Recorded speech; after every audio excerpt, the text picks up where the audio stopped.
E-way bill.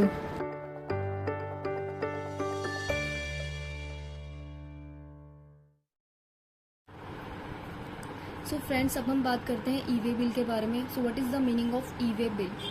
E way bill is a compliance mechanism. जैसे आप return fill करते हैं, जैसे आप टाइमली पीरियोडिकली टैक्स पे करते हैं, उसी तरीके से आपको अंडर जीएसटी ई वे बिल का भी कंप्लायंस फुलफिल करना होगा।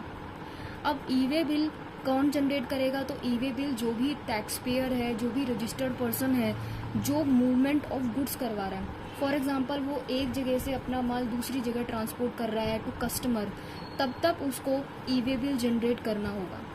अब ई वे बिल कैसे जनरेट होता है? तो ई वे बिल जनरेट करने के लिए आपको जो भी ई वे बिल का फॉर्म है, that is form GST EWB01, उसके अंदर आपको सारी रेलिवेंट इन्फॉर्मेशन फिल करनी है।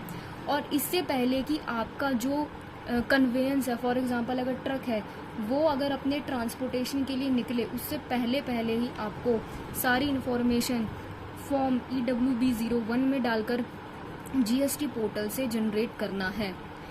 अब बात आती है कि ई वे बिल इंट्रा स्टेट और इंटर स्टेट दोनों पर लगेगा क्या? तो यस, ये ई वे बिल इंट्रा स्टेट और इंटर स्टेट दोनों के लिए।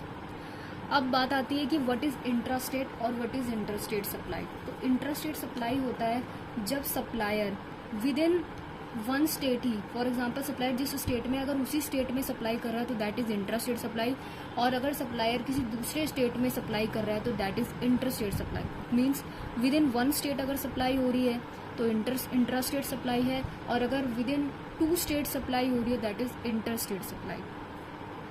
ई वे बिल आपको कब जनरेट करना है? तो ई वे बिल आपको तब जनरेट करना है अगर आपके गुड्स की मूवमेंट हो रही है और जो वैल्यू है जिसमें मूवमेंट हो रही है उसकी वैल्यू अगर 50,000 रुपीज़ से ज़्यादा है तो आपको ई वे बिल जनरेट करना होगा।